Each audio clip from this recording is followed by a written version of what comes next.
we interrupt this broadcast for a special announcement from the world's top-rated and most respected scientist.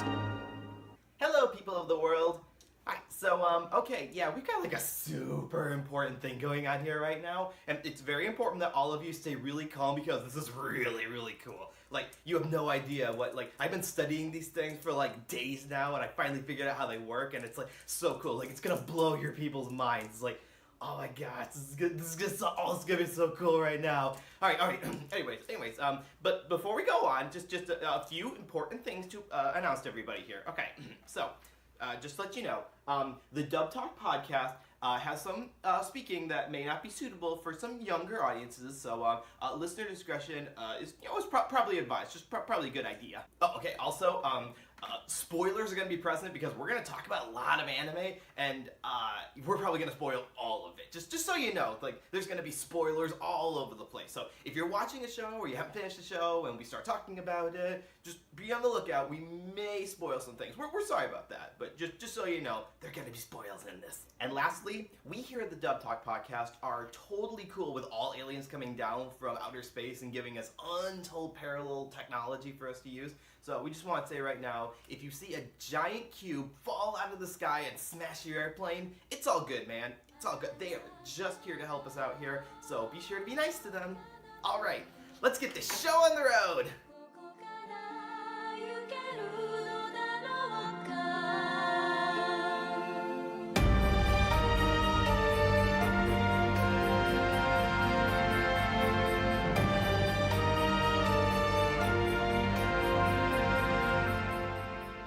Hello and welcome to Dub Talk, where a group of negotiators come together to talk about a recent dub or announcement. My name is Jet, and tonight I'm joined by Roots. Hello. Noah. Let me out of this cube! I just want to go on vacation! Hello. And Jamal. I'm here as a partial observer from another planet. Is that planet full of white-haired Bishis? I will not answer that question. Oh, okay, because we really need some white-haired Bishis in this podcast. Alright, and we're here to talk about our first encounter with the unknown. That's right, we're here to talk about Toei's hard sci-fi project, KADO, The Right Answer. Yes, encounter with the unknown in this case means unknown animation, because I don't know about you, but this animation does not work at all and needs to be burned to the ground. It sounds like they took a title from a game show. Ah, yes, KADO is the right answer. X gets the square. Hey, if we could get either Whoopi Goldberg or Paul Lynde into this episode, that would be awesome. Yeah, but we're on a budget of shoestrings and lint, so...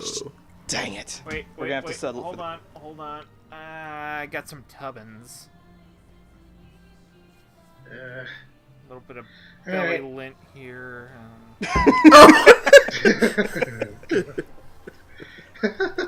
I have a half-eaten hot dog. Will that go towards the catering? Alright, okay, so for anyone not familiar with the show, KADO the Right Answer follows a man named Kojiro Shindo, who is known within the Japanese government as being a skilled negotiator. However, one day a giant alien cube appears from the sky, and with it a being calling himself, oh god, I hope I pronounced this right, Yaha-kui ZaShuNegro. Just You read got the it right. subtitles on screen, folks. You got it right. Okay, so Yaha-kui ZaShuNegro, who claims that he wants to help advance humanity. And after encountering the alien firsthand, Shindo decides to serve as his negotiator, and to help bridge the gap between him and humanity, and to also try to discover ZaShuNegro's true intentions. Yes, so this is kind of like that. It's kind of like the movie Die Hard, except we're not negotiating with terrorists. We're like negotiating with aliens to get their technology, basically. It's Die Hard with aliens and less fighting. It's So far. I can actually name a more recent movie that this is kind of similar to. Have any of you guys ever seen the movie Arrival? No. Oh, I haven't seen that. No, That was but I know where you're going with that. the one that came out last year, right? Yeah, the one with Amy Adams. Yeah, I did not see it, but as soon as it goes up on Netflix, I am watching that. I was thinking more of the day the Earth stood still. Ooh, that's another. Yeah. I was thinking of that Jimmy Neutron episode where the Yokians come back and offer mankind wonderful technology. You know what I'm talking about. Yes, I do. Kids, ask your older siblings about Jimmy Neutron. It was the shit back in the day. Yes, it was. So okay, with better CG than Berserk. Wow. Well, that's not really much of an achievement. A very low bar to clear. Now, correct me if I'm wrong, but I don't watch a lot of Toei shows to begin with because I'm mostly familiar with their longer-running series. Is this like one of the more recent times that they've tried like a serialized 13 to 26 episode series?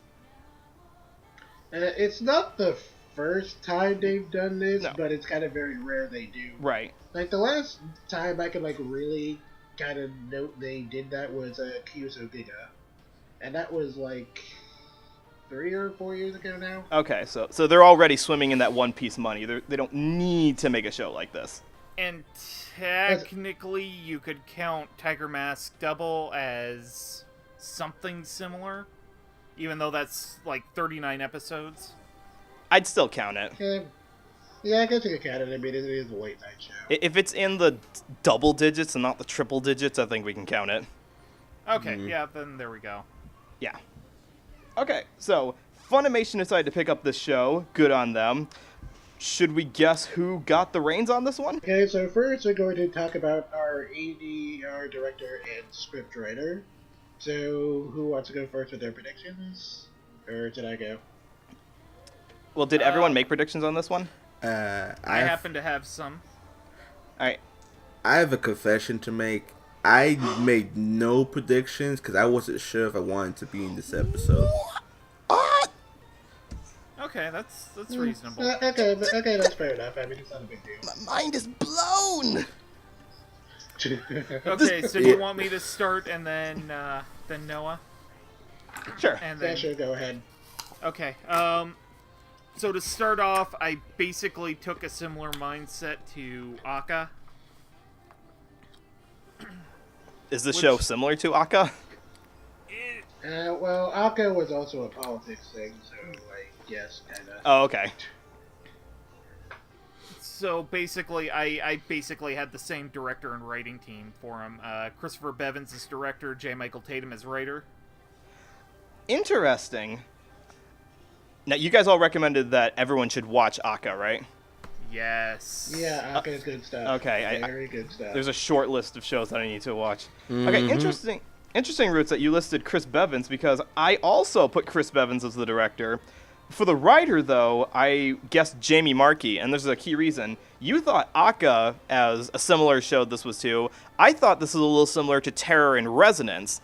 At least in the, I know that the main characters aren't terrorists exactly, but there's negotiations going on, and it reminds me of a very dialogue, character-heavy sort of criminal minds kind of series.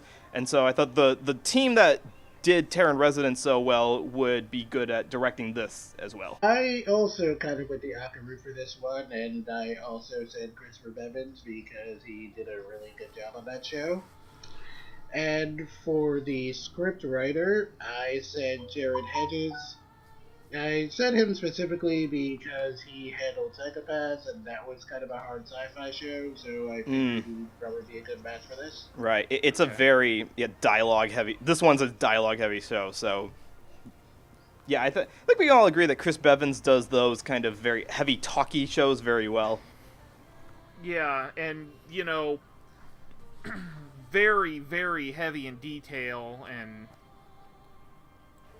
like the discussions of the lore, and like let's go Right. into like intent. Like these are the kind of discussions that I know this is an original series. Like it has no source material, but it strikes me as something that probably would have been a light novel if it wasn't an anime first. Interestingly enough, the guy who writes the show actually is a novel writer. Like, I mean, not like light novels, but like an actual novel. yeah, this feels like it would have started as a book. Okay, I guess I wasn't giving enough credit there. I think it kind of started out somewhat different because I saw on Twitter the other day there was a PV from when it originally aired in 2014, and I don't know what source material they used for that, but the animation was much more different than what you see here. Okay, now, I think you're confusing it with Expelled from Paradise. Like, I actually thought they were supposed to be the same thing, but Expelled from Paradise is... I'll try to find the tweet for you later because I think it actually is the same thing, so... Well, if 3 out of 3 people thought that Chris Bevins was the director, then clearly he was the director, right, Roots? It has to be. No, he was not. Our actual director here is Tyler Walker, and for our scriptwriter, we have Blair Rowan. And who? And who? Okay, so Tyler Walker is a pretty familiar face at Dub Talk at this point, and he's directed shows such as M.A.O, 91 Days, Ninja Slayer, and for anyone currently keeping up with the Year of Fairy Tail group watch, he's also the director for that show. And as for Blair Rowan, her writing credits include Appleseed 13, Joker Game, Ava 2.0 and Ava 3.0, Heavy Object, and my personal favorite, Blood Blockade Battlefront. You know, now that you mentioned Joker Game, bringing in Blair Rowan as scriptwriter actually does kind of make a lot of sense. I'll have to, Hell yeah, definitely. I'll take your word for it. Because that was, like, extremely dialogue heavy and dependent on a lot of Japanese terminology. Well, Joker Game was another one of those. Was a series that was part of one of the first one of the Crunchyroll titles that Funimation dubbed, wasn't it? Right. Mm-hmm. Okay, all right, and that one. Yeah, it was. All right, and I remember that group of series that was the first of the Crunchyroll batch. I think that was Orange, Joker Game, and was 91 Days the other one? Yeah, and Mob Psycho 100. Right. See, those ones were all trying to pull in new actors, new directors, and writers to try to, like, expand their library a bit. So we're going to see quite a bit of that same practice being applied to KADO. Yep, we most certainly are. Yeah, see, that's the thing about Tyler Walker's direction. In the short run, he's like Mike McFarland on crack. Like, hold on for a sec. Like, Okay. pretty much he'll do as good of a job as Mike McFarland. However, when it comes to the casting, I've seen him bring in a lot of outsiders from time to time. Like, for example, like, one of the Grand Magic Games arc of Fairy Tail, right? There's gonna be 2 actors he brought in from Rooster Teeth for that arc. I'm not gonna say who or where. There is a couple of actors he brought in for Luck and Logic. One of them being known for his song covers on YouTube, Nathan Sharp. And as you're gonna see here, he pretty much took a chance with some newbies here, a lot of which I recognize from another series, but we'll get more into that later. That's good, because if Funimation wants to pick up their productivity, they're going to need as many good actors as they can pull throughout, like, the entire United States area. I mean, his direction is a bit unorthodox. You never know where he's gonna go when he's directing the show, but 9 times out of 10, it'll always be good. And I'll have some compliments to say about his decisions for this particular show and who he cast later on when it comes to variety. But what did we think about the actual directing and writing on the show so far? And that's up to episode... Well, it's called episode 4, but it's the 5th episode of the series, technically. The whole episode thing kind of throws them off a little bit. It does. But yeah, but for you fine folks in the future watching this, we have watched up to Title Episode 4. So what'd you guys think? Okay, so as far as the script goes, I actually really like the script. Like, I really liked how Blair Rowan handled the Blockade Battlefront because she really did a lot to make that show easier to understand. And I think she kind of manages to do the same thing here. Like, she makes a lot of the dialogue sound a little bit less robotic than the Japanese version did, but without kind of going too off the rails and kind of taking too many excessive liberties. As far as the direction goes, though, I like Tyler Walker a lot as a director, and I think he puts out a lot of really fantastic stuff, but there's something about what he does here that kind of bugs me a little bit.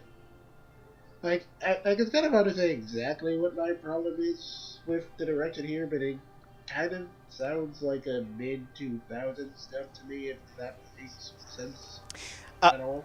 When you characterize a mid-2000s dub, you're talking about intense fidelity to the script, kind of dry reads, very flat reads, and an inability to adapt the wording to sound more natural. Is that what you're talking about? Yep, you pretty much hit the nail on the head perfectly. All right. I've been watching a variety of series recently, trying to fill in the back catalog. I actually tried to watch the dub for Angel Beats recently, which is not a mid-2000s show, but that dub had a lot of problems to it. But as far as okay, well that was done by our good friend Stephen Foster, so that pretty much explains that. That was a different problem entirely. But that brings up a point about the problem in adapting Japanese. You have sometimes in order to keep the content accessible to an English audience, you have to, and bring it to an English audience, you have to embrace what made the original good without pumping it up on steroids. And I'm going to agree with you on the KADO dub having the problem of it being kind of dry, but the show itself is a little bit dry. And there's not really a whole lot of juicy a lot of juicy character or comedy parts to rise it above that. Like, this is basically, I guess maybe with some of the visual panache, but it's basically a radio show. Yeah, Okay. I mean, it doesn't bother me too much in theory. It's just that I've kind of heard Funimation do kind of hard sci-fi dry stuff before, and it sounded a little bit stronger than this. Like what? Can you give me an example? Psychopaths or the Arise movies, even though I didn't really care for either of those dubs much either, but they sounded stronger to me, I guess. I'd also argue that those shows had more focus on the characters, and we can get more into this when we talk about the actors. But a lot of the characters' personalities feel very interchangeable. Okay, that's fair enough. So, but I do agree that if we were to just look at this without the context of what could you do with what they were given, I do think that Tyler Walker had a very tough challenge in front of him, and he did okay. Yeah. I want to reiterate, this isn't a bad dub. It just kind of sounds like a weird. It kind of sounds a little bit stilted to me in a way I'm not really used to with Funimation stuff. It's a kind of a stilted show, so, and yeah, and I'm not trying to be an apologist for it either, trying to be as objective as possible, but I wouldn't write off entirely if someone was thinking should I watch it in Japanese or watch it in English? And I'd say, honestly, you can go either way. They're equally serviceable. Now, I do agree with Noah that it does feel a bit dry, but it adds a bit to the character of the show itself. Yeah. I sort of view it more like a, what is a good example? What is a good example? I sort of like a Star Trek or a Close Encounters of the Third Kind. Sort of a, a First Contact story. Yes. Yeah. I think the thing about this show is it comes down to either one or two things. I think the show is more plot-driven than character-driven, because when you have a plot-driven show, you try and focus more on the center, the topic of the show, if you will, and yet the characters don't really do anything to back it up, whereas you have vice versa, where the characters tend to drive the show, but the plot does nothing to back it up. And only in the rarity would you ever have the two work together, so I think this is more of a plot-driven show, to be honest, which is why you all feel this way. Yeah.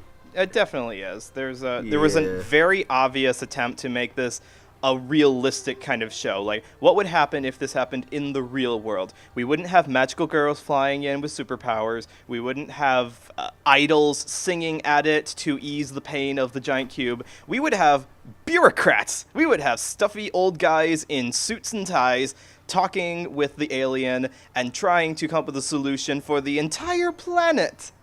And that doesn't really lend itself to the kind of action that anime is renowned for. Mm-hmm. Well, there are some exceptions to that in this show, but we'll get to that later. Okay.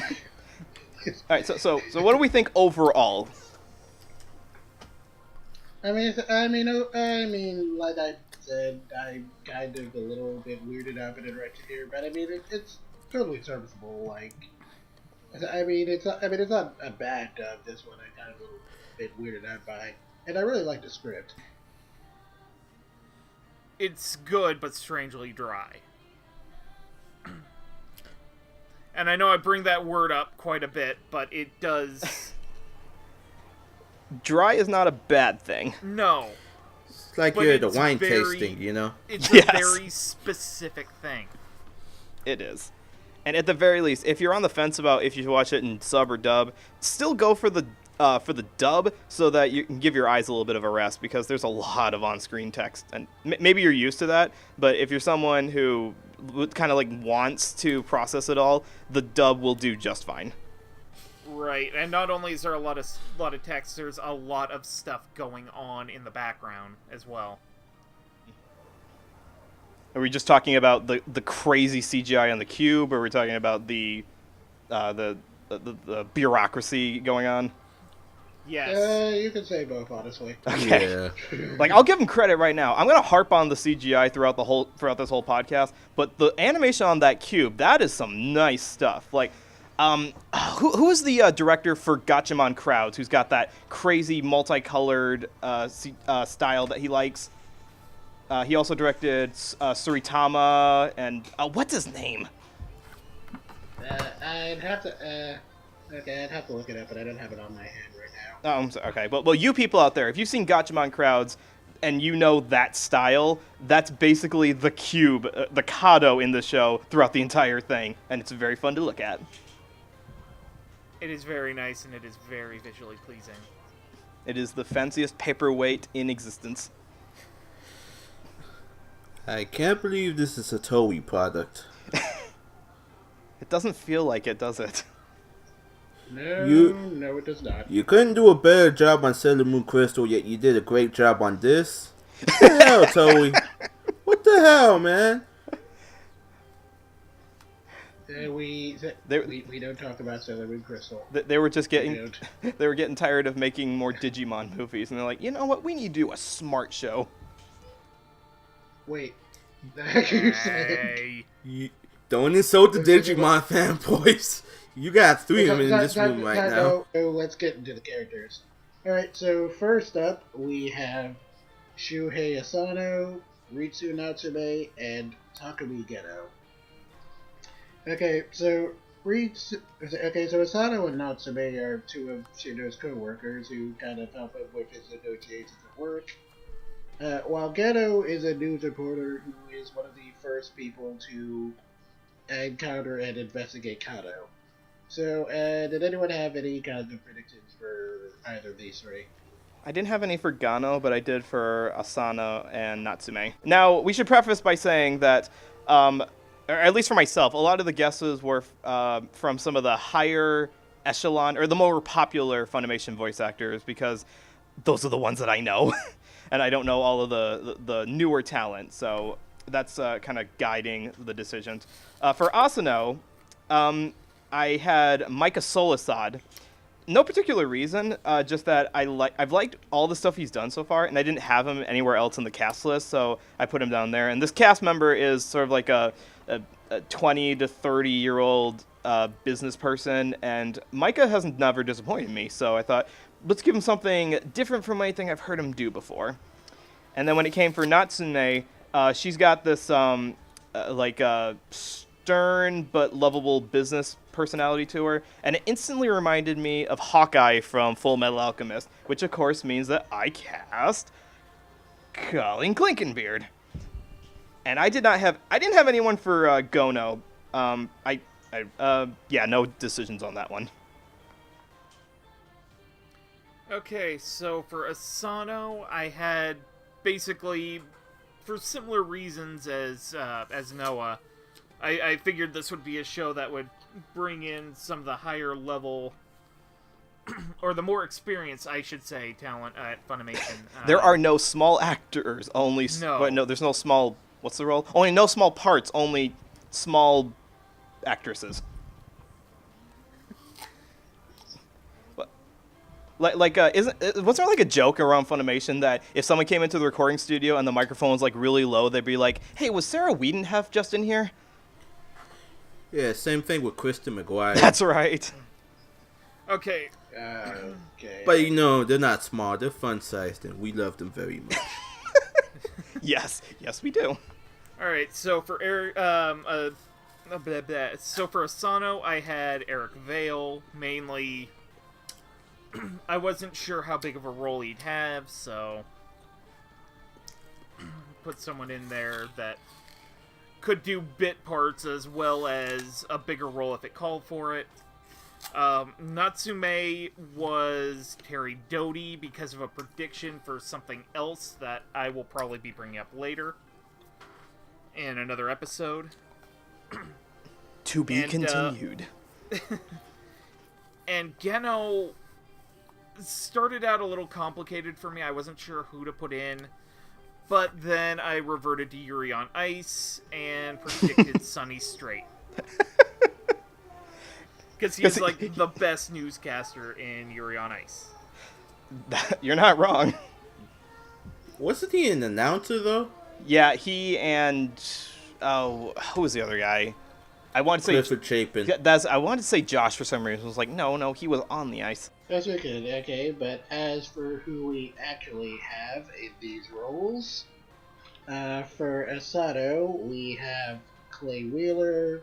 For Natsume, we have Christy Sims. And for Geno, we have the wonderful Christopher Bevins. So he was in here somewhere. Just had to look for Okay. him. Yep. Okay, so Clay Wheeler has mostly done background characters up to this point, and he only has about 2 named roles. One of which is Kikukawa from Ultimate Otaku Teacher, and another one that I can't mention because we might cover it in a later episode. And as for Chrissy Sims, this is actually her first voice acting credit entirely included A&M. And for Christopher Bevins, well, you've probably heard of pretty much everything Funimation's done by this point, but some of his roles include Rasputin from Drifters, Johnny Gill from The Gray Man, Hiroshi from Mitsuko and Hachin, Narcissus from The Heroic Legend of Arslan, and Japan from Italia. So, thoughts on these 3? Truth be told, there isn't a lot to Asano and Natsume. Yeah, okay. Yeah, that's very true. And, of course, Bevins is Bevins. So. Yeah. Yeah, Bevins gets a lot more fun because he's the character gets to be like all spastic about, oh my god, this is the biggest news story of the century. Go higher, higher. We need to find out how tall this goddamn cube is. So much like him in real life, then. Exactly like him in real life. Which, speaking of that cube, I just like to say, the fact that the cube is exactly 2 kilometers tall proves that the metric system is the universal system, and we need to convert to that, America. We need to stop being special and have our own metric system. It's weird. We are weird. We are so weird. Even aliens say that the metric system is good. So yeah, you're right about how Asano and Natsume don't have much personality. They're very bureaucratically. I'm going to use the word bureaucracy a lot in this podcast, but they come in, they worry a bit about the lead character, they help turn the wheels to get some stuff done, and they pad out the cast a little bit. And both the actors, both Clay and Christy, don't have much to work with, but they don't botch it either. So I'm going to give them a tentative thumbs up. Yeah, I mean, I didn't think there was much of them either, but I mean, I thought for first outing, Chrissy Sims sounded fine, and I'm kind of interested in seeing her in more stuff, I guess. And, I mean, as for Christopher Bevins, I mean, he's mostly just doing his usual thing so far, but, I mean, that's fine to me for the most part. And I'm mostly just kind of curious to see how he handles later stuff, because, like, in the most recent episode of The Sons, the character is kind of very involved in the plot, so I'm curious to see how Christopher Bevins handles that. Nice. And, yeah, that's mostly it for me for now.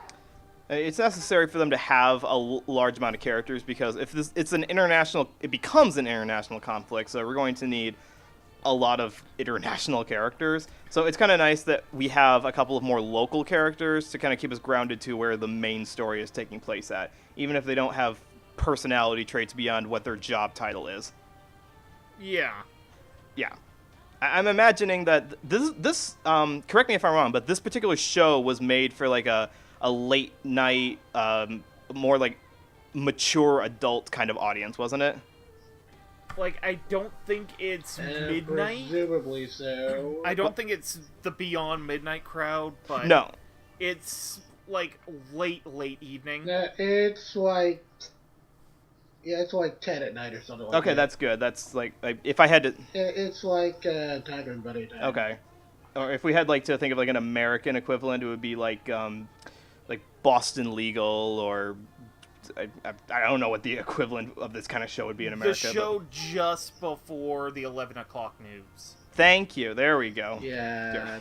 definitely that. All right, here is fictional news, and here's the real news. See if you can tell the difference. I think I know what would be the perfect equivalent to this. The series. It was pretty much a similar show back in 2011 that aired on ABC. I will take your word for it, because I have not had cable since 2010. That's your own damn fault. Yes, it is. Sure. It might be on Netflix though, but I'll look it up later. Excellent. And they don't pay us to say that. We're just big fans of V, apparently. I'm not a fan. Okay. Product placement. Okay, so Eddie. So, did you have any thoughts, Bruce? Yeah. As I said before, Asano and Natsume just kind of disappear into the background. There's no complaints about that. Geno, on the other hand, I like how Bevins sort of plays him while he's on camera as trying to be as serious as possible, and the second he is off, like, he's just this smoking a drag, just, oh god, this is gonna be, he's geeking out, basically.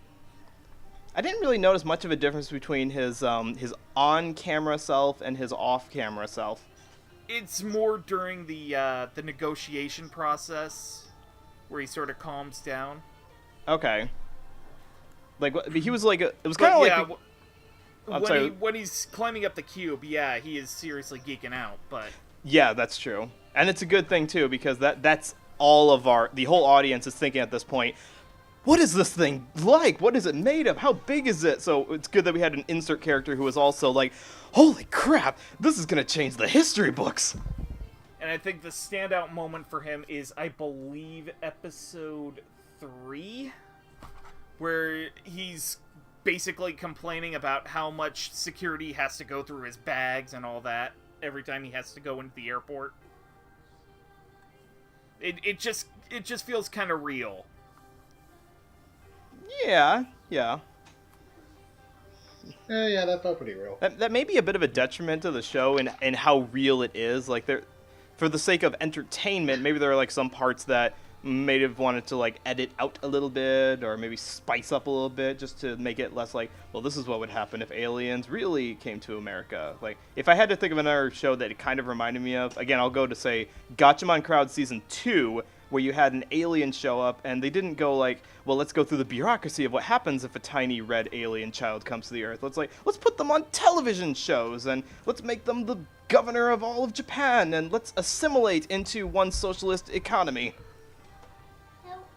That's a little out of the ordinary. Next up, we have Tetsuto Mifune, Kozo Inizuka, and Kanata Shinowa. Dr. Mifune and Shinowa are two well-known physicists who are asked to research KADO, and the latter kind of serves as our off-the-tory, quirky scientist girl. Kozo Iizuka, on the other hand, is the Prime Minister of Japan, and he takes charge in trying to find a peaceful way to deal with the whole KADO situation. So, any predictions for these three characters? Okay, for Dr. Mifune, I had to find somewhere to put my man Randy Perlman. I had to do it. Like, I like his voice, and I wanted him in the show, so I decided to stick him in where Dr. Mifune. Interesting you said that. Shinowa is the second time this season where basically Akiba's Trip, the animation, made my decision for me, and I ended up predicting Monica Rial. Oh, okay. Yeah, okay. And Alright. Iizuka, I basically went through all of the sort of older male actors Funimation has in my head, kind of dartboarded it out, and I ended up with Mark Stoddard. Do we have... Yeah, okay. I guess we do have... There are enough older actors that you could just make a dartboard out of it. Yeah, you most certainly could. Anybody else? I only had one prediction for this trio, unfortunately. Okay, that's fine, so did I. Okay. Who did you have? I only had a prediction for Kanawa, and the prediction I said was either Britt April or Monica Rial. The reason I said them was because they're both pretty good at playing hyperactive characters, and I figured they'd be able to get that across without sounding a little bit too annoying, which is kind of one of my deals with the character, but we'll get to that later, I guess. Oh, you want to talk? Okay, all right. Now, I see both of you, your Monicas, and I will raise you one actress who has continuously been in every dub talk I think I've been in for the past couple of episodes, but I never predicted her, I never put her anywhere, so I thought, oh, she's going to be in this role. I'm going to beat this casting list to the punch. Like, I'm finally going to get some tokens on this one. And so, the it girl at Funimation right now, to play the crazy Shinawa Kanada would be Sarah Wiedenhef. I thought you were going to say Joe Harris. Jill wasn't in the last one I did, but Sarah was. And she is crazy when she wants to be without being annoying, because like you said, Jet, that's an important trait to have when you're making your crazy anime characters. And since this character is so crazy that she carries around a Magnadoodle, like she legitimately walks on screen and the first thing we see is she's got one of those 90s Magnadoodle toys where you take the magnet and you like write on the board and it like pulls up the filings underneath it and you can write letters and stuff in it. And I'm like, oh my gosh, what dumpster do we find this girl in?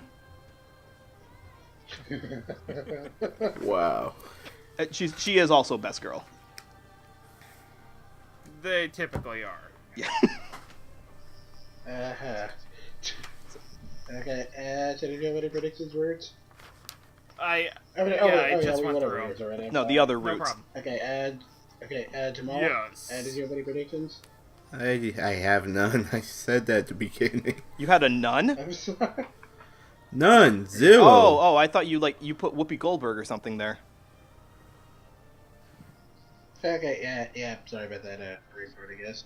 Okay, so, for who we actually have here, playing Dr. Mifune, we have Kenny Green. For Iizuka, we have Mark Stoddard. And for Shinowa, we have Tabitha Ray. Kenny Green is a funny veteran at this point, and his roles include work such as Rain Spider from Desert Punk, Fu from Fullmetal Alchemist Brotherhood, Django from One Piece, and of course M.A.O from Tokyo Ghoul. Mark Stoddard has also been around for a pretty long while, and his name has shown up a lot here. His roles include Tenzin from Basilisk, Abrams from Blood Blockade Battlefront, Serpico from Drifters, and Mosquito from Soul Eater. And as for Tabitha Ray, you have heard her as Hotaru from Dagashi Kashi, Teru Hayama from Three Leaves, Three Colors, Yayoi from Seraph of the End, and Michelle from Fairy Tail. So, any thoughts on these three?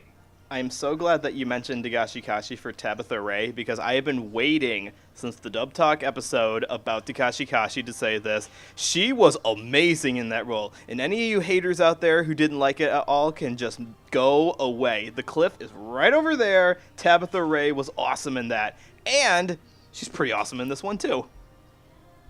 I agree with you there. It could very well be that because all the other characters are dry, stuffy businessmen and women, we're just kind of starving for a little bit of that over-the-top, zany attitude, and so we're just like soaking it up when she shows up on screen, and it's like, I can take these folded pieces of paper, smash them on the ground, and make cubes that float in the air. Yes. See, I'm convinced it works because she's playing a scientist who hasn't really seen anything extraordinary in a while. So when she sees an opportunity like this, of course she's going to be very excited. And you need someone who's really out there, you know? Yeah. And I'm especially for someone in her youth. Yeah. I would almost say she's not annoying enough. It's weird to say that, but she doesn't quite get to the same highs as the Japanese actress, and her name escapes me. Well, don't worry, I will most certainly tell you that name because I'm very familiar with it. oh god, it's not Yuki Aoi, is it? No. Okay, well, I'm going to say that this was actually one of my favorite performances for the dub. Very specifically because her Japanese voice actress was Rie Kugamiya. Oh. And, yeah. okay, I think you know where I'm going with this. I think Rie Kugamiya is a good actress, but whenever she does hyperactive characters, they kind of tend to sound, like, really screechy. Oh, shit. I just remembered one role she did. She's happy in Fairy Tail.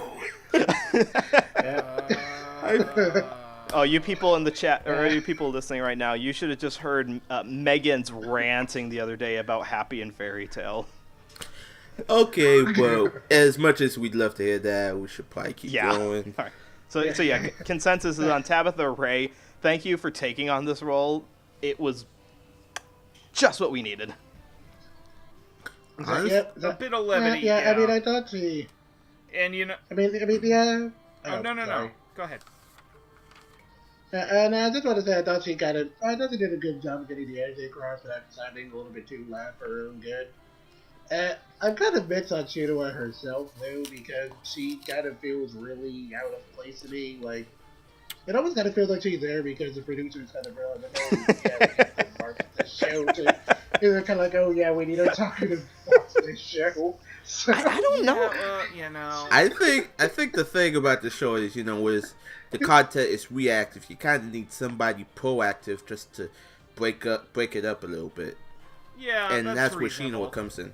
It's a necessary part of, not just for marketing appeal, but for the story itself. Because if all the characters acted the same way, the way that Japan tells you to act, and that being like devoted to your country, very business oriented, no nonsense, good diplomacy, then the show would not progress very well. We needed someone outside of those parameters to explore the themes of the show. We can talk about a little more of the themes of the show near the end. And okay, that's a fair enough thing, I guess. And as for the other two, Kenny Green does a really good job at sounding smart, and Mark Stoddard is really good at sounding important. Yeah, I mean, he plays the door to figures a lot at this point. So him being prime minister was pretty much inevitable at this point, I guess. We all knew it was coming. he will be the diplomat to Japan coming up soon, like in real life.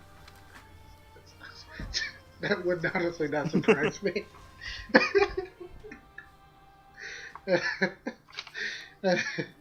So any other thoughts are ready to move on? I'm ready. Same. Okay, so next up, Getting into some of the more notable characters, we have Hanamori. Hanamori is Shindo's right-hand man and co-worker, and he's also the character who mostly serves as our primary source of comic relief. So, any predictions for Hanamori? I predict. I'm sorry. Do you want to go first? No, go ahead. I was gonna make a silly joke. Go ahead. Okay. Well, I figured since he was pretty much the comedy relief character, I went with Clifford Chapin. Considering the big role he's playing this season, that kind of surprises me. And that it would have been nice to see that kind of duality between Bakugo and playing a more comic character. I agree. I digress. Which is not to say that I think we talked about this in the My Hero Academia episode. Is that in My Hero Academia he is funny, just in a very different kind of way than this show requires.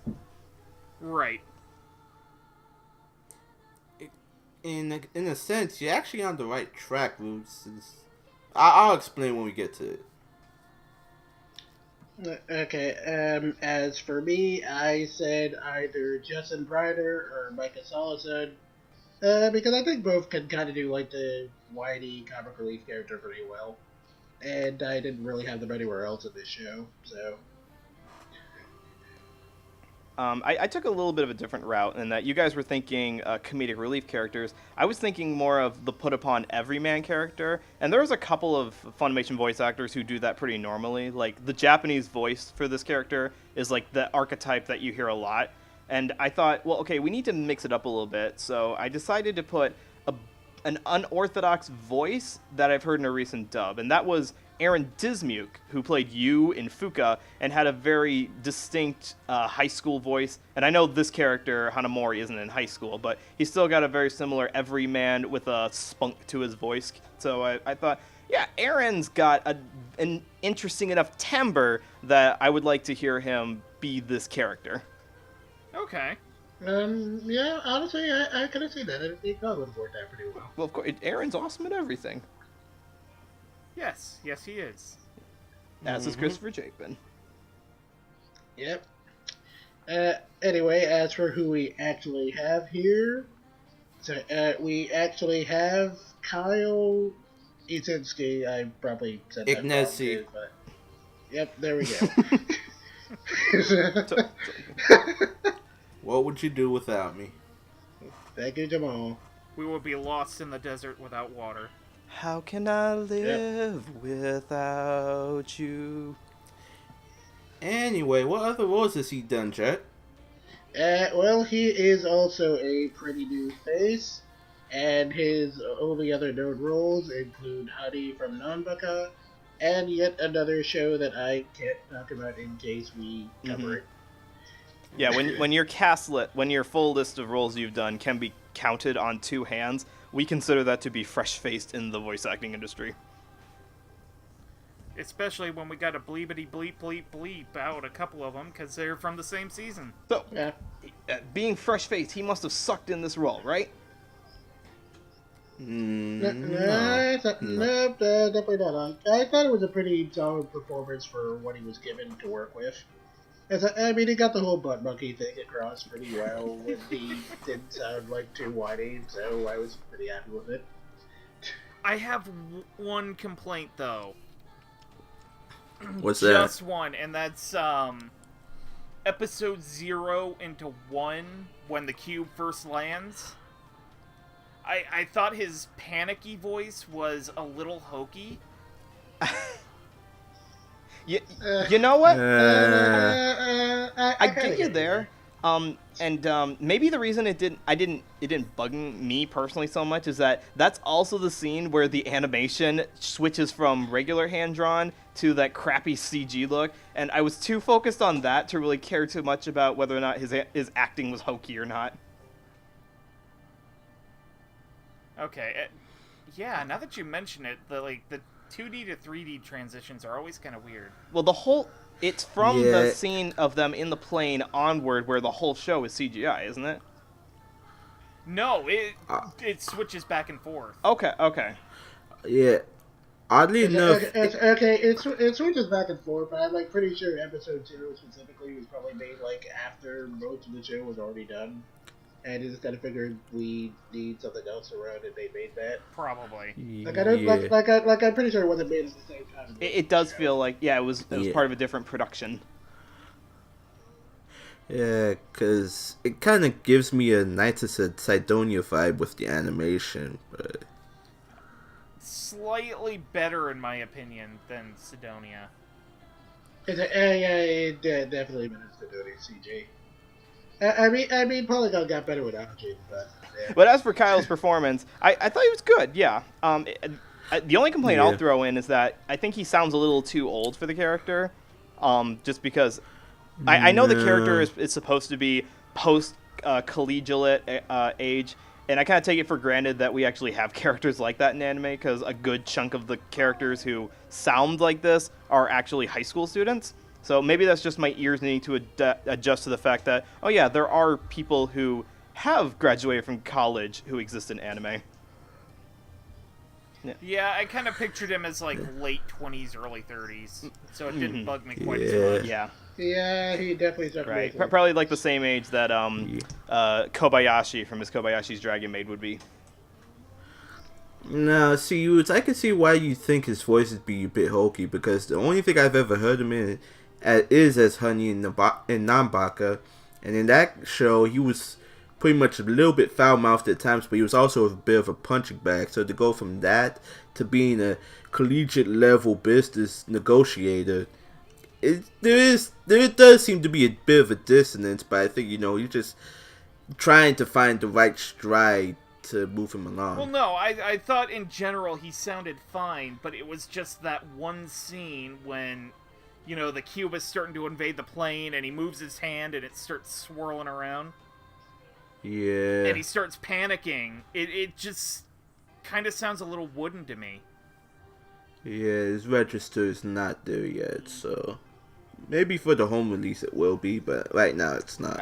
Maybe it's just something that doesn't bug everyone, but I guess, Mr. Kyle, we'd like to diagnose your performance and say, wonderful work. If you could freak out a little bit more, like pretend that your foot has been chopped off, perhaps. That would just sell the performance. There we go. In fact, you don't even have to pretend. Yeah, there we go. We have a machete in the Funimation back room. We'll bring it out and we'll help with your method acting a little bit. I don't know. Just hold still. I don't know what Tyler does to motivate his actors, but probably not that. No, definitely not. Yeah, definitely not that. Hopefully Alright, not. so ready to move on? Or... I've been ready. I'm good to go. Alright. Okay, so getting into our main trio, I guess. First we have Soraka Sakai. Saraka is another well-known negotiator within the Japanese government, and she kind of serves as Shindo's foil, representing the interests of humanity and kind of expressing some doubts about ZaShuNegro. So, did anybody have any predictions for her? I did not, because she doesn't show up until episode 3, and by that point I was watching the show exclusively in the dub. Okay. I basically started doing the predictions once character designs started getting released. My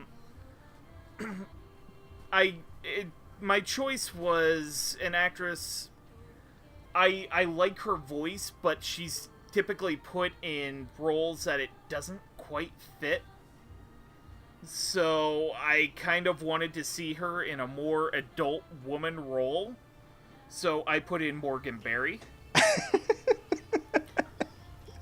Okay, that's fair enough. Yeah, none of the kind of characters that she usually plays are in this show, so yeah, that would work. Yeah. To stretch out her acting repertoire a little bit. As for me, I kind of wanted somebody who would kind of sound pretty businesslike, but also kind of sound a little bit on the young side. So I said Felicia Angel for this one. Yeah, I could have seen that. She's definitely mature sounding enough. And it's worth noting that this character, the other characters make a note of pointing out that Saraka she's young for what she's doing, but she acts much more mature and older than her age would actually lead you to believe. Yeah, definitely. Okay, and as for who we actually have in this role, we have Mikayla Craig. Good on you, Mikayla. I never know what you're gonna do, but I'm always impressed when you show up. Yep, Agreed. Mikayla Craig has been around for a while, and some of her roles include Boy K in Divine Gate. Wow, way to lead off with that one. It was the first thing that showed up. Nah, you need more recent roles or better Rosaria. As, Show my rock. It's okay. She was also Marcha in Drifters, Kintoki in Garo Crimson Moon, and Clementine in Overlord. There we go. Garo Crimson Moon. We don't. It's like we don't mention the bad roles. We just totally omit those ones entirely. I mean, it's not even the bad roles thing. You gotta make them look good when you're talking about them. What the Same with the headshots. Yeah, that's true. Garo Crimson Moon. Shut up, I haven't finished watching. The best show. Alright, okay, so thoughts on Mikayla's performance. The exact words I had for her were Ice Queen, because when she first shows up, that's her personality, is that she is carrying the weight of the entire Japanese government on her shoulders in communicating between their interests and this giant alien box that's shown up and squashed a plane right on their airport. She is like wise beyond her years, really believable in everything she does, except for one part, and that's the show takes little moments to make her kind of fangirl a little bit. And I don't know why they wrote those in there. There's like little moments where she says, "Can you take like the weekend off?" or something like that. And we're like, that doesn't really fit in your character. Yeah, but that seems more like an issue with the show itself than the actual performance. Yeah, definitely an issue with the show itself.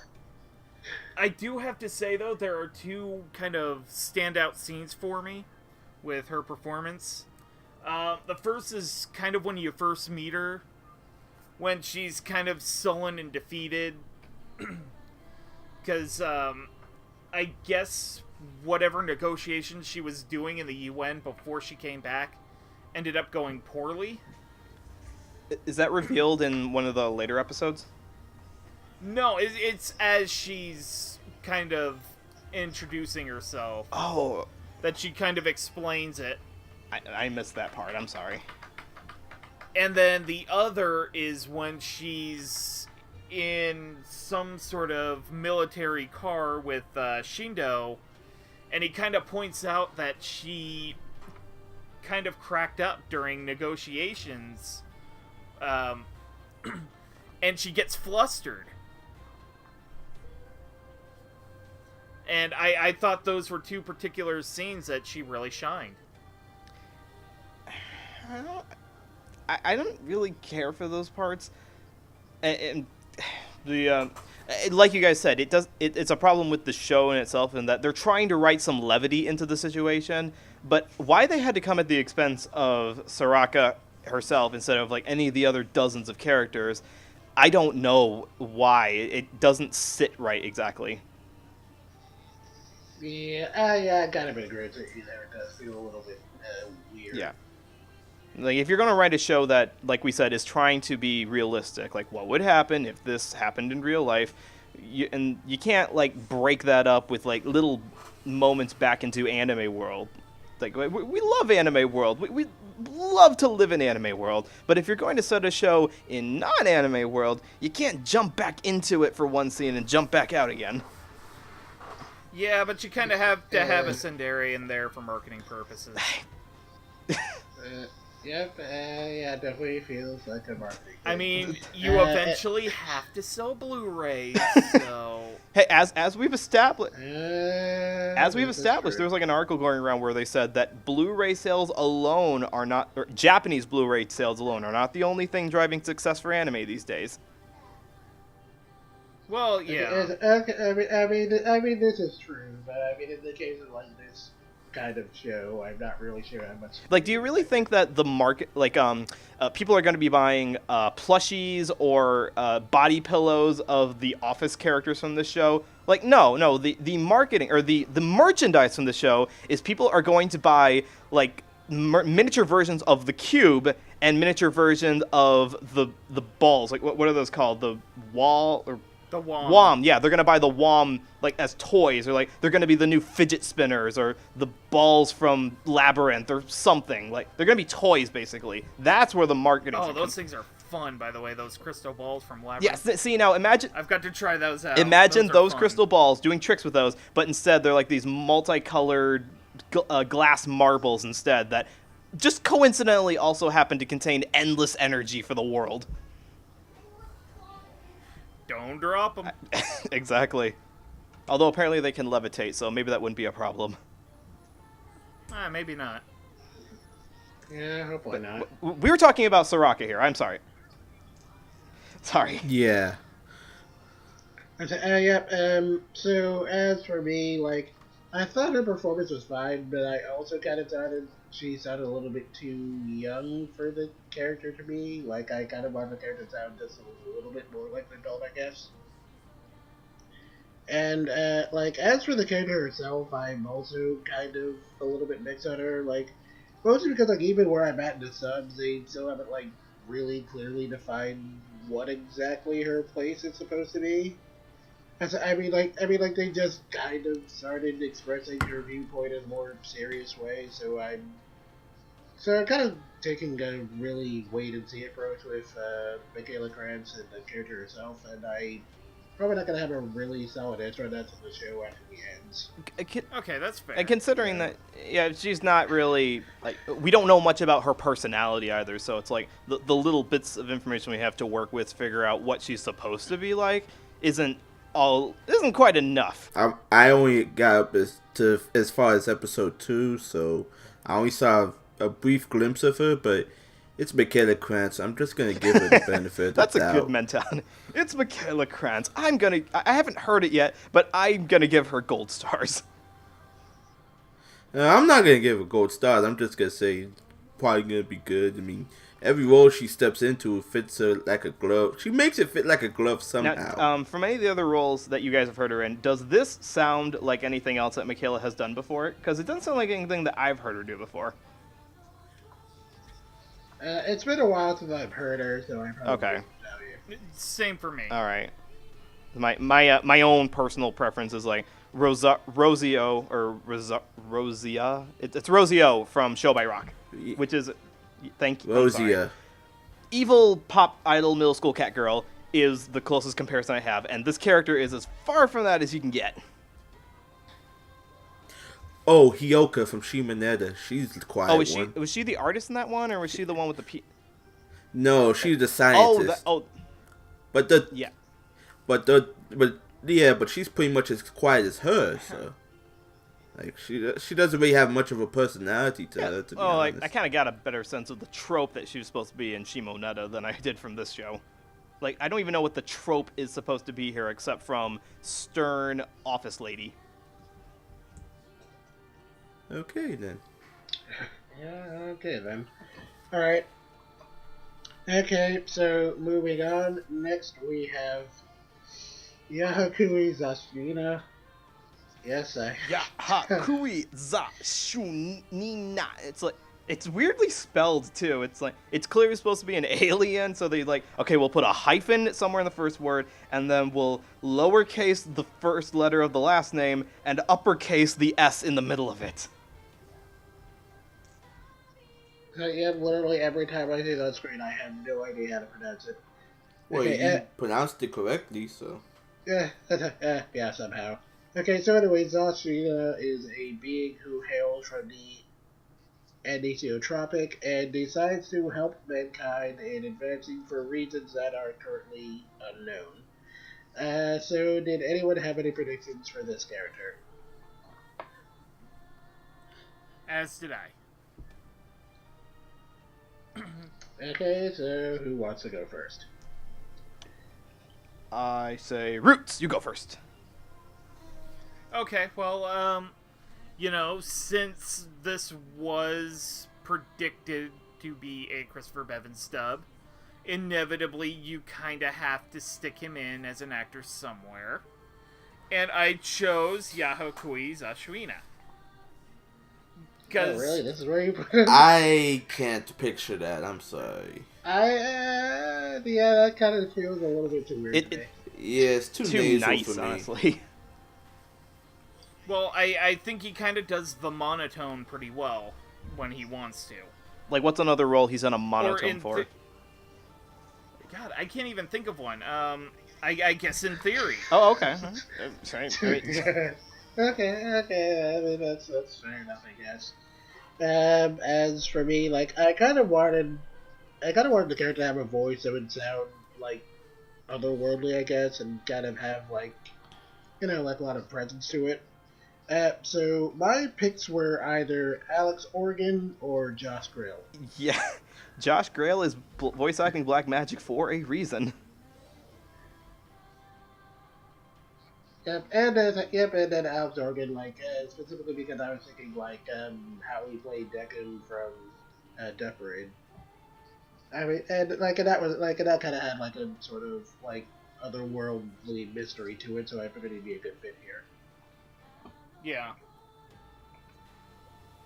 And I was really egotistical in my own decision, in that I saw the character design first, and the name that first came to my head was one who's a very good actor, but also kind of looks like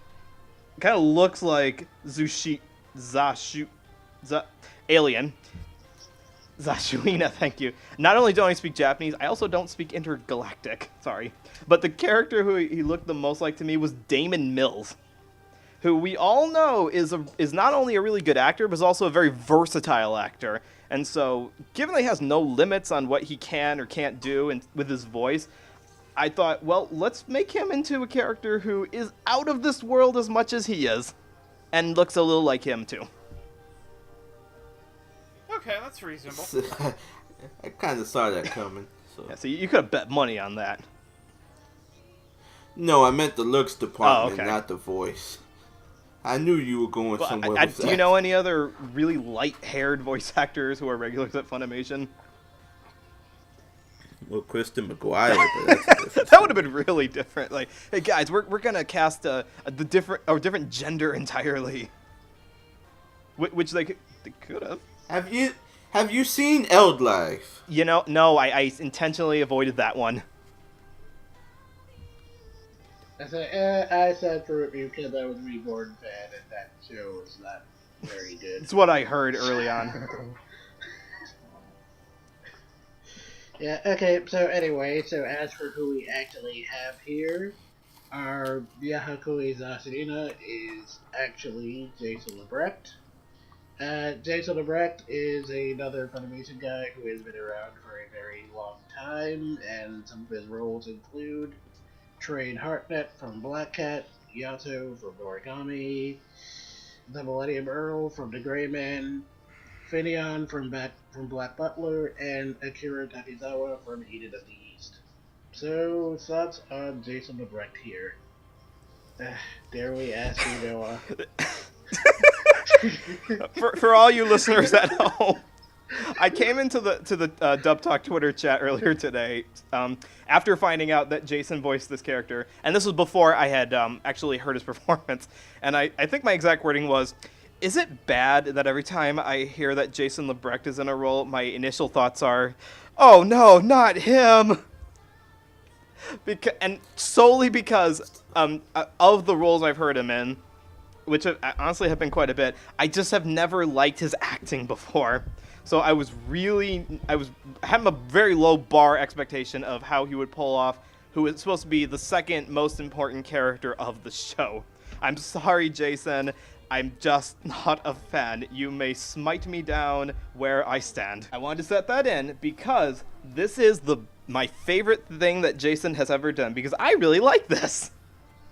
And he's wonderfully beachy in this show, because the character is both designed and has to speak with an almost effeminate, very regal, princely demeanor to it.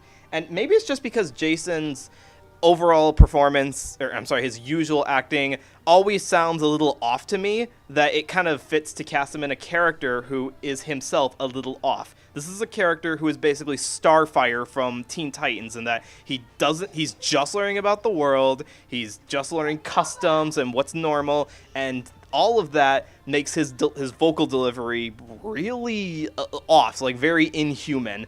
It really fits for what Jason does with it. That's a pretty fair take. I mean, yeah, I like the performance a lot too. I think he kind of like sells the presence of the character pretty well, and like you said, he kind of gets that kind of off-culture beat to it. Like, he doesn't really understand humanity very well.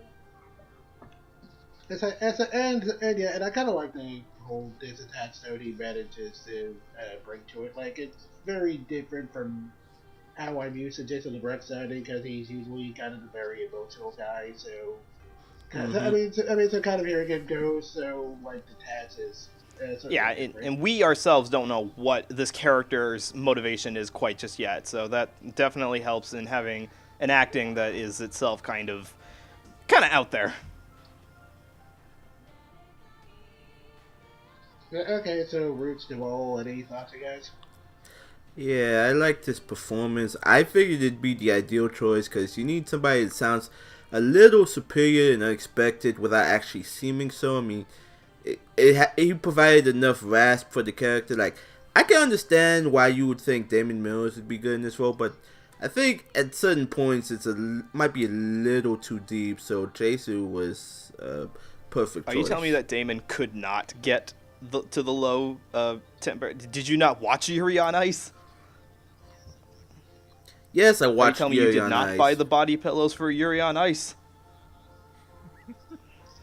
First off, are you telling me you did not? First off, that's not my thing. Second of all, they're not even on legally. sale. They were on back order when I tried. But no, I believe he could get there, but Okay. Did you not memorize Grandpa's pork cutlet recipe? That's the more important thing. Yes, he provides the right amount of rasp for this. And it's pretty good. That's all I got to say. So. Would you say that, just out of curiosity, would you say that it's better or just as good as the Japanese? If you got to watch him in the Japanese. I have not watched it in the Japanese. I am, and I'd say it feels. I agree. They're very, it's like very similar in tropes. With Jason LeBrecq roles, it kind of falls into two categories. You've got the Akira Takuzawas and the what's his name? Yatos, whom I generally like. And then you have the Finneys and the Millennium Earls, which I don't. I'm happy to say that Jason LeBrecq's Yaha-kui fits in the former category. Appreciate that he can sound monotone to the point, he's an alien being who does not understand human emotion, as far as we know. And he is able to convey that very well. He also has to display a sort of intelligence beyond a human being, which he is able to do. Very much so.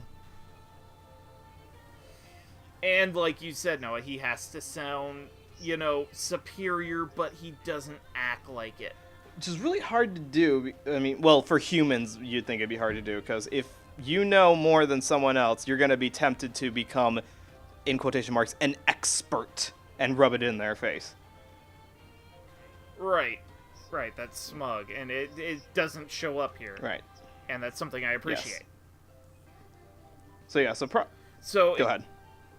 So, yeah, props to Jason LeBrecq. This seems like a very hard role to play, and he plays it probably about as well as his Japanese counterpart. Okay, so I think the consensus here seems to be that Jason LeBrecq really impressed here, which is the highest, the best part. I think we can, the best part, at least for me, in terms of the his acting with the script, was that little interlude he has where they talk about how some words get lost in translation, how there's a problem with like only 95% of the true meaning gets brought across in certain words, and how sometimes you have to localize the words to make them a little more understandable to the Earth speakers. I had to think that was written specifically about dub writers, because it felt very much like the conversation that a sub purist and a dub writer would have with each other. It's like, no, I am. You don't use the word nakama. You change the word to friend, or you. It's not. What is that? Or crewmate, or family. It's contextual. I mean, you'd think that, but that thing actually was in the Japanese version too, so that wasn't just a dub thing. But it is a very interesting. You're right. It is a coincidental fit. I'll take the little bits of non-sci-fi that I could get out of this, because that whole conversation, I thought, man, that could make like for an entire concept for a whole series, the idea about words being lost in translation. That was like the whole point of the first episode of Kino's journey, actually. I still got to see that I show. will Yeah, strap same you. here. Well, I won't strap you down, but I will make you all watch that show if and when we ever get to a con together. Or I'll Okay, just sounds plunk like a a plan couple to me. bucks down on Amazon and just watch it at my leisure. How about this? We'll all go to Disney World in the future, and we will project the show onto Spaceship Earth. Okay, fair enough. Kino's planet. All right. That sounds nice. Alright, okay, so now it is finally time to move on to our main character, Kojiro Shindo. Shindo is a negotiator who is praised for his skills, and after encountering Zatanina, he decides to work as his negotiator and to help him speak with humanity. So, predictions for Shindo. I'm going to bet money that at least 2 out of the 4 of us put the same prediction. Well, we'll see about that. I guess I'll go first this time.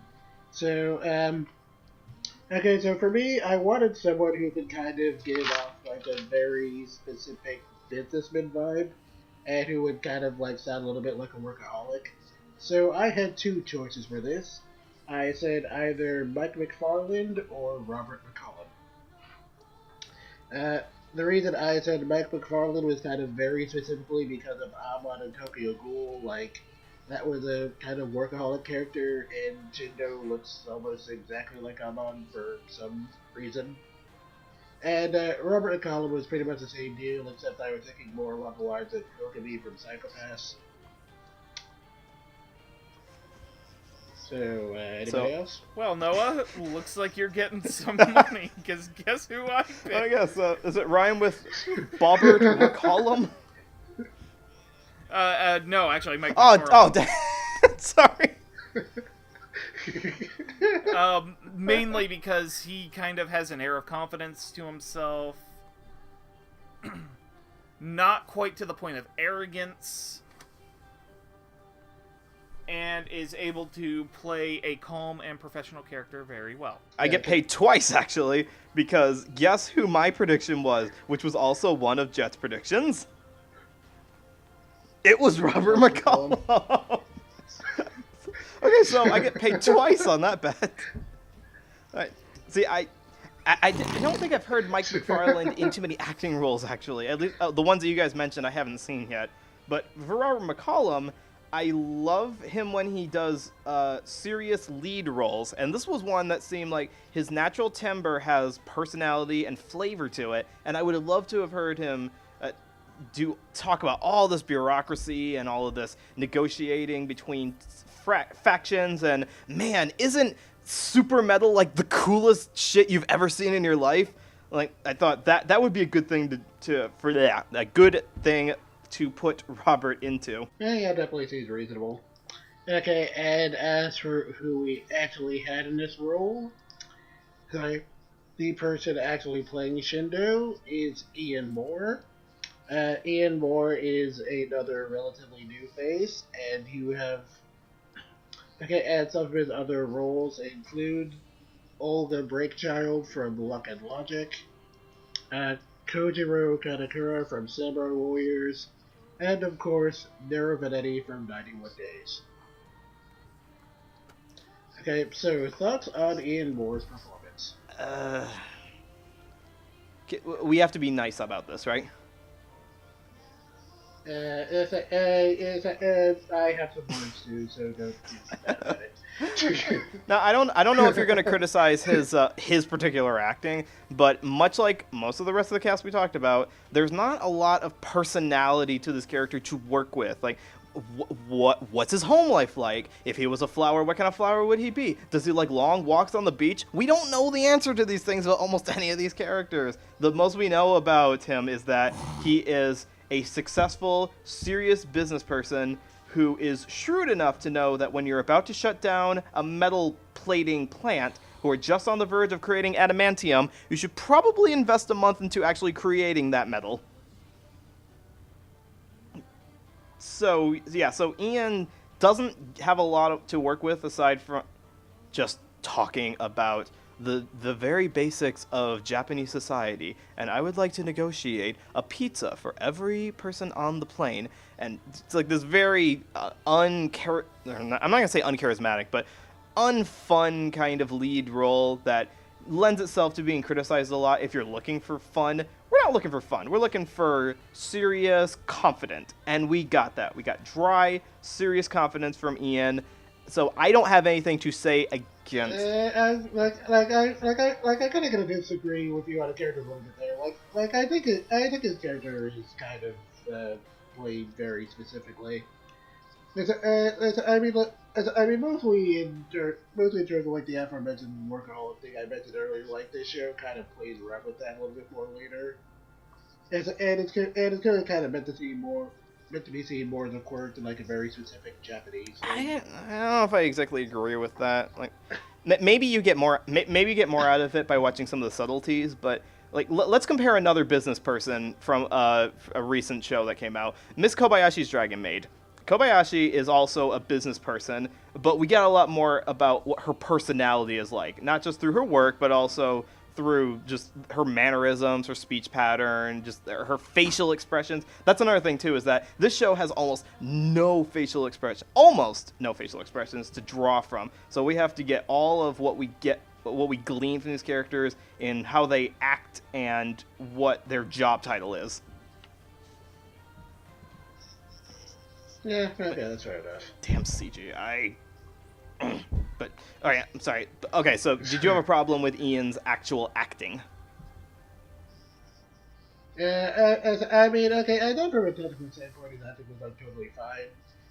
My problem was more specifically that, like I said before, I kind of wanted the character to sound a little bit like a workaholic, and I kind of thought he sounded a little bit too laid back for the role.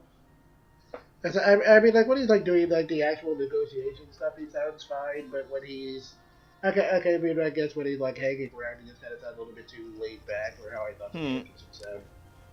Okay, when you first hear him in episode 00, and he's first gotten to the metal plant, and he's just chatting up one of the employees, figuring out how their basic job works. Did you find his delivery in that to be underwhelming, or too laid back? Yeah, that is kind of felt a little bit okay, laid back. All right, and I personally disagree. I thought there was a very believable seriousness, and not so much laid back as confident in his work, like the kind of person who wouldn't be fazed by a giant building block dropping in the middle of the airport. I'm mostly on Noah's side of the fence on this one. Hey. We've got lot guns. I do like he sort of displays a confidence to himself. Maybe display a little more personality in the scenes where he's kind of off duty, but I also think he's just a hair on the sort of hard to explain, rough around the edges kind of thing. You mean the English acting? Yeah. It's just a little unpolished. Maybe it's just the broadcast dub process that'll be refined later for home video. It just... His performance just feels a little rough to me. It feels rough. Okay. In a way that's kind of hard to define. I mean, he is kind of a new voice actor to Funimation. Yeah, I mean, Okay, here's a question for you guys. Let's pretend that instead of following the Japanese archetype of serious, almost no-nonsense Japanese worker, that they cast someone with a more colorful voice in this role. Like, let's pull a name out of the air here, like Crispin Freeman, for example. Well, what if we put someone like Crispin Freeman, whose every word is bursting with color to it? Would you have preferred that they take that route instead of the way that they did cast this? Oh wait, no, I disagree. Christian Freeman is not. Well, I know, serious, but I mean, like, I'm talking about dry. Okay, I know he got. Well, actually, I think he's the kind of voice I would have wanted to see here. I mean, he didn't need to have as much presence as Joss Whedon did, but I guess kind of. But I guess kind of wanted to have. Like I said, that businessman tone, kind of like. He sounds like the kind of person who everyone would respect. Okay.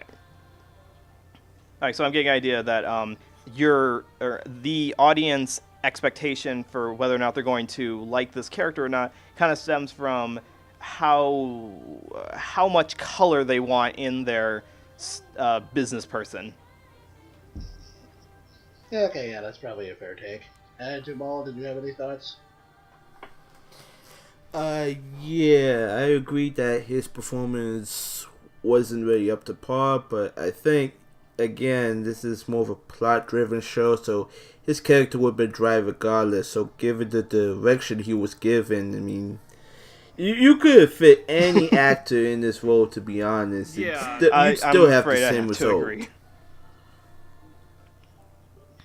Yeah, he's... Yeah, it would not make a difference who you put in there. But pretty much an empty suit. Hell, you could put Hardy in there, you'd still get the same result.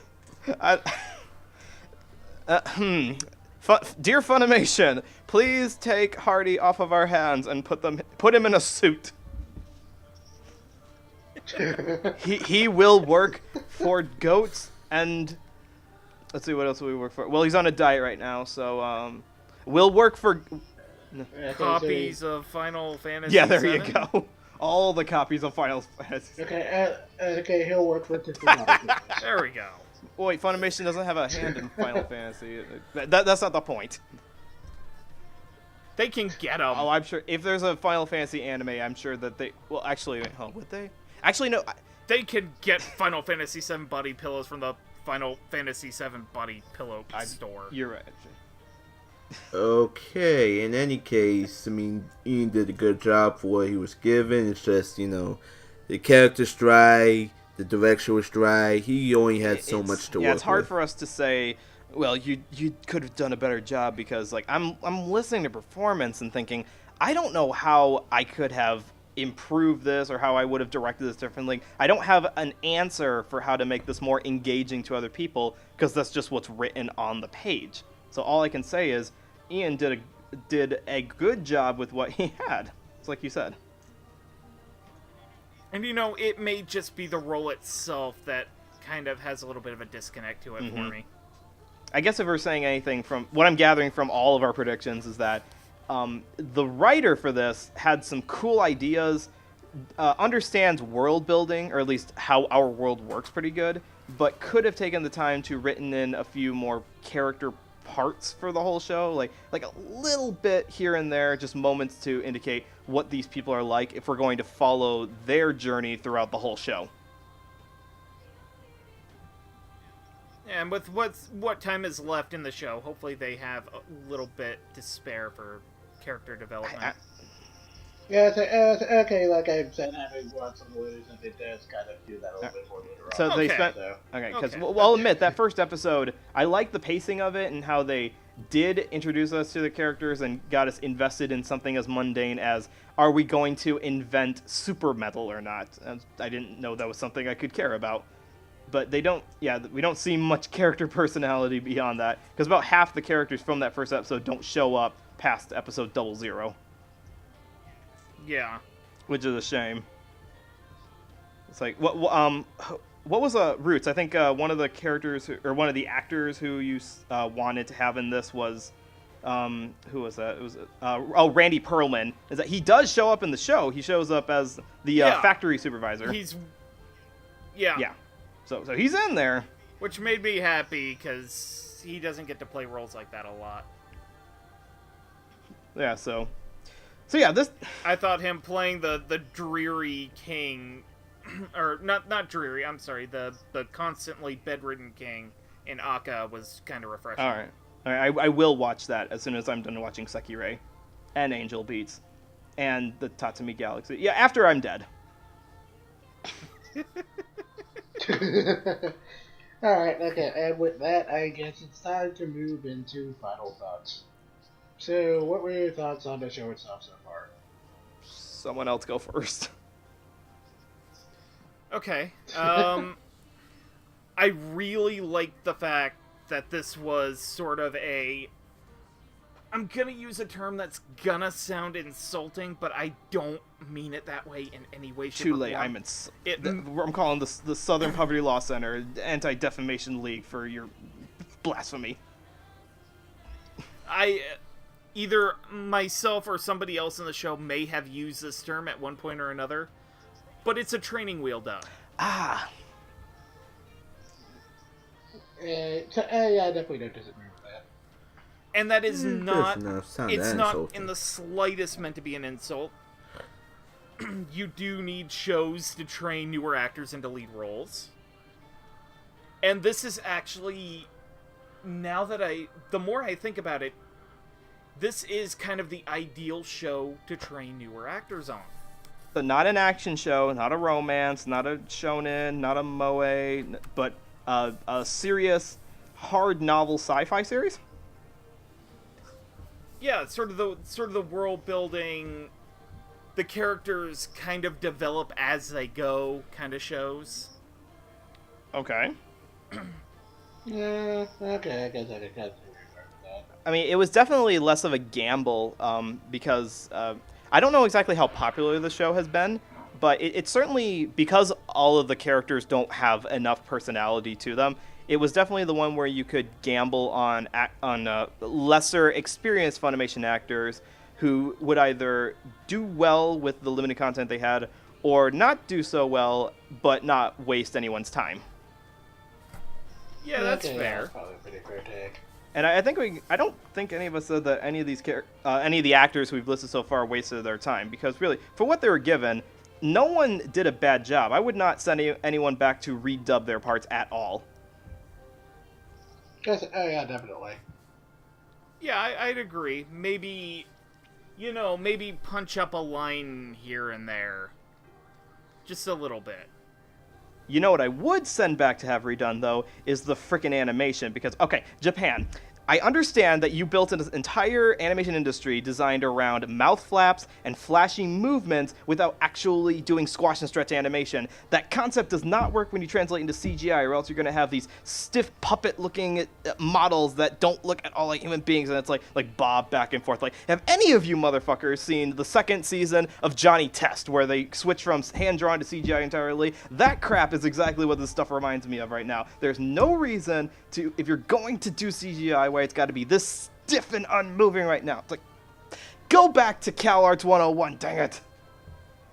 Okay, well, I mean, there's a difference between this and, Arslan Season 1, Parasite the Maxim, Tsukigaki Ray. Yeah. Oh my god, Tsukigaki Ray. What are you talking about different, by the animation or content-wise? Animation. Okay. Tsukigaki Ray employs a bunch of CGI characters, and Parasite the Maxim as well. And Arslan. They employ CGI characters to sort of kind of fill in the background. But it's so blatantly obvious. I agree. It's like... I think the only time that in recent memory that I've seen CGI in a Japanese show that didn't jar me so much was Show by Rock, and that was like very different kind of CGI. Actually, Garo the animation was also really good the first season. I'll take it. Yeah, very specifically the first season. and then Vincent Moon took it away. What studio did the first season of Garo? It was all Garo Mappa. was Mappa. Oh, okay, that makes sense. And I want to say the CG was Yamato Works. I think they did the suits at Gatchaman Crowds as well. Okay. Yeah, Gatchaman Crowds had a lot of CG too, but that didn't jar me because it was very alien technology, and it wasn't for any of the characters. It was all for, like, non-human alien technology. Yeah. That's kind of how they played in Garo, like, very specifically, like, the night And that's fine by me. But if all of your if your entire environment is these stiff, uncanny valley-ish puppet moving CGI characters, it just turns me off. I disagree with you, but, like, I sit through a lot of CG stuff because I watch just about everything. Okay. And I mean, especially compared to, like, the stuff I have seen, it's definitely one of the better, like, CGI attempts. Like, I mean, it's still very rough around the edges, like you said, but there's definitely, like, but it feels a little bit more polished to it. Like, I mean, like some of the visuals actually are pretty good. Because, I mean, and again, it could stand to have a little bit more, like, dynamic animation, I guess. But yeah. It's mostly a talking head, so it's kind of really. Now, yeah, I will forgive it that, in that I can see why they went all CGI in this one, because it's not the kind of show that requires a lot of squash and stretch to get the story across. It requires a lot of mouth flaps. And that, you know, yeah. I will say that the CG in this is more than one step in the right direction compared to stuff like Berserk or, Kimono Friends. Berserk was trying way too hard on that one. Which I don't want to knock Kimono Friends because it's a really fun show. The wheels on the bus don't move. You know, I didn't have a problem with Kimono Friends, just because, maybe it's just because of the content, it didn't bug me at all. Yeah, no, that's reasonable. Although, speaking on the content on this one, I do appreciate that, for once, we do have an anime that, I know it's original there wasn't a source material, but that it's based on a guy who writes novels. That's cool. We need variety like that. It's not a manga. It's not from a light novel author. It's not from a game that doesn't exist anymore. It's from a guy who writes, like, very wordy, deep thoughts about what would happen if we gave unlimited energy to the planet, and how would we screw ourselves over that badly. Yeah, we would, wouldn't we? Yeah. And we will not talk about the politics on that one. Just that I want a cube from the show at least for my desk. I'd like one of those. Yeah. Maybe like a lava lampish kind of thing. Like a lava lamp that has, like, the balls, like, going up and down, and that'd be cool. I have smashed 1,000 paper spheres and I still can't make one already. But yeah. So yeah, Okay, wait, did you make a 60-dimensional cube? I can't. I can only make 5th dimensional. I'm such a failure. I can only make it 12 because it encompasses all things that are and ever will be. Yeah, I have no idea if the science holds up. If the science they mentioned in the show holds up any weight on terms of, like, would this actually create long-lasting, sustainable, non-pollution energy? It's almost certainly nonsense, but it's very interesting. It's good theorizing. Like, I do agree. I think that the ideas they talk about what would happen if unlimited energy came to us, would we A, just give it away and be happy with it, or would we hoard it like the greedy bastards we humans are? It's definitely a very, like, interesting take, and I'm really, really curious to see where they end up taking some of these ideas. Because the show also kind of ends up throwing in some other interesting concepts later on, too. Yeah. Like, I'm sorry, is there a sci-fi series or books or movies that this reminded you guys most of? I see a lot of Arrival comparisons, and I'd say that's probably pretty accurate from what I know about Arrival, but... Yeah, with the Also, First Contact. Probably Contact and Close Encounters of the First Kind. Well, I'm not talking... Oh, okay. First Kind? Oh, the First Kind. It's like 11:30. Third. Close Encounters Third. of the Third Kind. I'm sorry, it's like 11:30 and I'm kind of tired. The prequels that Steven Spielberg does not want you to know that he made. It's in the same box of mystery films where Leonard's Part 1 through 5 exist. I understood that reference.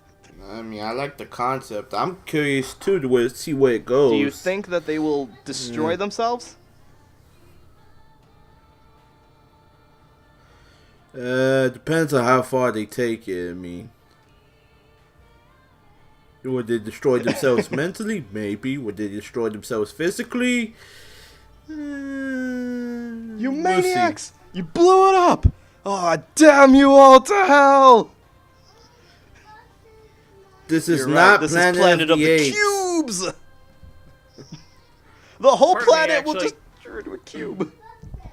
Part of me actually kind of thinks like a zero-sum game ending would be fitting. Yeah, that would definitely be a very interesting ending to think. Well, until we get to that ending, maybe we should tell people where they can watch this show. So, yep, you can currently watch this show either on Crunchyroll or on Funimation. You can Crunchyroll currently has a monthly subscription plan for about $6.95, and Funimation also has currently has a subscription deal. I don't remember the exact price off the top of my head. Do $5.99. It's $5.99 a month, $59.99 a year. You're better off taking the yearly subscription. It's much cheaper in the long run. And with that, do you guys have anything you want to plug? well, I guess you can find me on Twitter at Roots of Justice.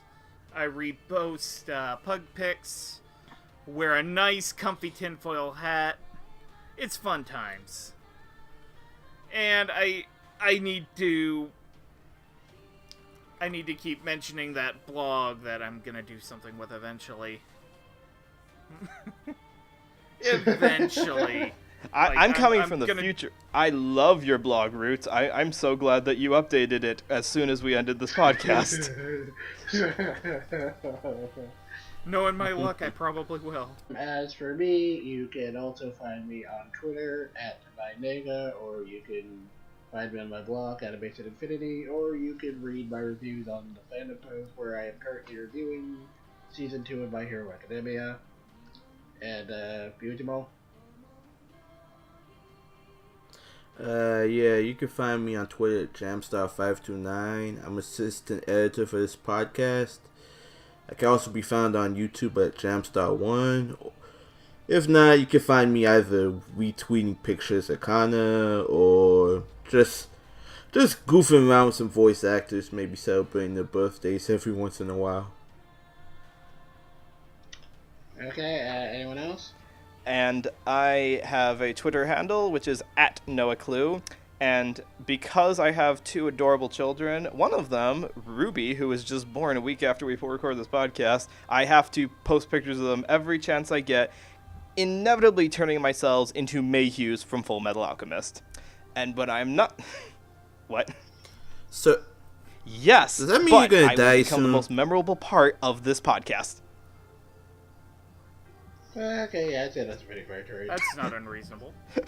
But before I die, I'm also, like Roots, I also keep telling myself I'm going to do something with my YouTube page, which is Journey Traveler, where I have scripts that I've written up for stuff involving all levels of cartoons. Not just the anime, Japanimation stuff, but also the Western stuff in America, stuff from Canada, things that Hungary made back when they had an animation industry, things that Russia did back when they were government funded, all over the planet, because animation is the coolest thing that God ever invented. And if I ever make videos about that, you should totally check them out. Okay, and with that, I think we're done for tonight. So, until we meet again, my friends, otaku on, and remember, the aliens are always watching you. Can we finally night. come out of this Keep cube? it manly. I've been stuck. Help, let me out of this box! Some Cheetos! Maybe some Mountain Dew! ここ